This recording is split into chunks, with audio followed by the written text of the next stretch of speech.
ये आपका bacterial disease हो गया। अब इसके बाद से हम डिस्कस करेंगे वायरल डिजीज़ के बारे में।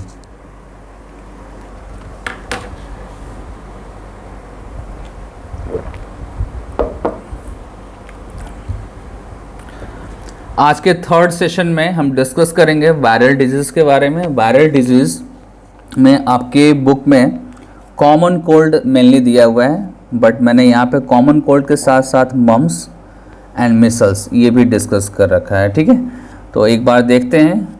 सबसे पहले हम डिस्कस करेंगे कॉमन कोल्ड, और कॉमन कोल्ड में आपको बता दूं कि ये वायरल डिजीज़ है, और यहाँ पे जो पर्टिकुलर कॉजेटिव एजेंट है वो कौन है, रेनो वायरस है, रेनो वायरस। ठीक है, और इसके 100 टाइप्स हैं, इनके 100 टाइप्स हैं। ठीक है, इसका जो नेक्स्ट पॉइंट है वो ये है कि virus infect to nose and upper respiratory passage. ठीक है, ये लाइन इंपॉर्टेंट है क्योंकि जब भी कॉमन कोल्ड होता है तो हमारा जो अपर रेस्पिरेटरी ट्रैक होता है वहाँ पे इन्फेक्शन होता है इस वायरस का। ठीक है, लंग्स में ये इन्फेक्शन नहीं होता है। ठीक है, और जो भी आपका अपर रेस्पिरेटरी पैसेज है वहाँ पे क्या होता है, म्यूकोसल मेम्ब्रेन में इन्फ्लेमेशन आता है, म्यूकोसल मेम्ब्रेन में वहाँ पे इन्फ्लेमेशन आता है। ठीक है, then next point, there is irritation of nasal track. ठीक है, मतलब कि जो आपका रेस्पिरेटरी ट्रैक है या नेजल ट्रैक है उसमें इरिटेशन होता है, नेजल कंजेशन हो जाता है। ठीक है, मतलब कि आपको ब्रीदिंग करने में प्रॉब्लम होगी क्योंकि बहुत सारा म्यूकस जो है नेजल पार्ट में स्टोर होगा, तो एयर का प्रॉपर फ्लो नहीं बनेगा।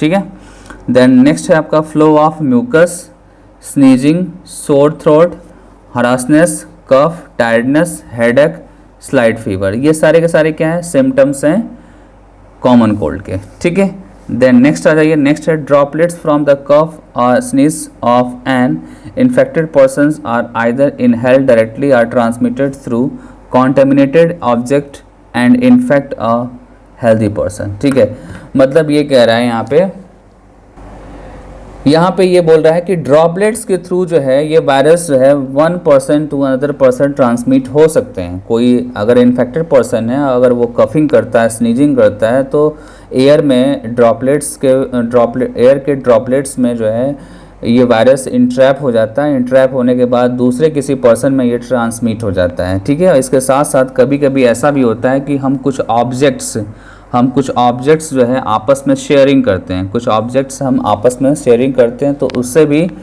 कॉमन कोल्ड जो है हो सकता है। जैसे कि आप बस में जर्नी कर रहे हैं, ठीक है, तो बहुत सारे बस में रॉड लगे रहते हैं, वो आप टच करते हैं, हैंडल टच करते हैं। ठीक है, सिमिलरली आप जैसे क्लास में बैठे हुए हैं तो किसी स्टूडेंट को अगर कॉमन कोल्ड है तो आप आपस में पेन कॉपी एक्सचेंज करते हैं, तो उससे भी कॉमन कोल्ड हो सकता है।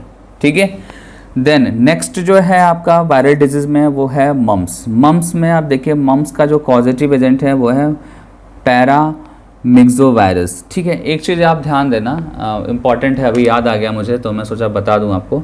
इस चैप्टर से, दैट मीन्स कि ह्यूमन हेल्थ एंड डिजीज़ से, जो डिजीज़ वाला सेगमेंट है यहाँ से मैचिंग क्वेश्चन बहुत सारे आते हैं। ठीक है, मैचिंग क्वेश्चन ओवरऑल इस चैप्टर से पूरा आता है, अच्छा आता है, क्योंकि ड्रग एब्यूजेस में भी बहुत सारे ड्रग के क्लासिफिकेशन किए गए हैं, एग्जाम्पल्स बताए गए हैं और उनका इफेक्ट बताया गया है, तो वहाँ पे भी मैचिंग क्वेश्चन बनता है और यहाँ पे भी मैचिंग क्वेश्चन बनता है। ओवरऑल मैचिंग क्वेश्चन के लिए ये जो चैप्टर है ये इम्पॉर्टेंट है, और यहाँ से कम 2 और 3 क्वेश्चंस नीट में मिलेंगे।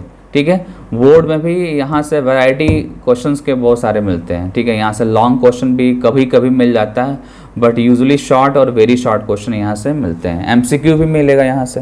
ठीक है, क्योंकि यहाँ तो एमसीक्यू सबसे इजी है बनाना। फिलहाल चलते हैं मम्स पे। मम्स में मैंने बताया कि ये जिससे होता है वो कौन सा वायरस है, पैरामिक्सोवायरस है, और ये आरएनए कंटेनिंग वायरस है। ठीक है, दूसरा पॉइंट वेरी वेरी इंपॉर्टेंट है, जब ये वायरस इन्फेक्शन करता है तो एक्चुअली में हमारे सलेवरी ग्लैंड्स में पैराटिड ग्लैंड को इन्फेक्ट करता है। ठीक है, सलेवरी ग्लैंड्स 3 पेयर्स होते हैं ह्यूमन में, तो एक आपका कौन सा है, पैराटिड ग्लैंड्स है, जो ईयर के बिहाइंड होता है, ईयर के बिहाइंड होगा, उसमें क्या हो जाता है, उसमें इन्फ्लेमेशन हो जाता है, उसमें क्या होगा, इन्फ्लेमेशन हो जाता है। ठीक है, और मैं आपको बता दूं कि इसका वैक्सीन आज के डेट में आता है MMR नेम से। MMR vaccine is use against the measles, mumps and rubella. ठीक है ना, इन तीनों का कंबाइंड एक वैक्सीन आता है जिसको हम लेते हैं। ठीक है, देन इसके बाद से नेक्स्ट है मिसल्स। मिसल्स का जो पॉजिटिव वायरस है वो है रूबेला वायरस। ठीक है, हाईली इन्फेक्शियस होता है चाइल्डहुड स्टेज में, स्पेशली 3 to 6 ईयर में। 3 to 6 ईयर्स में मिसल्स के होने के चांसेस बहुत होते हैं, ठीक है। तो ये कुछ जो है एग्जाम्पल्स हैं वायरल डिजीज़ के, जिसको आप सीरियसली ध्यान से पढ़ना और इसमें हर एक पॉइंट पे ध्यान देना है, क्योंकि हर एक पॉइंट से यहाँ क्वेश्चन बनता है। देन इसके बाद से हम डिस्कस करेंगे प्रोटोजोन्स डिजीज़, जो आने वाले लेक्चर्स में आपको मिलेगा।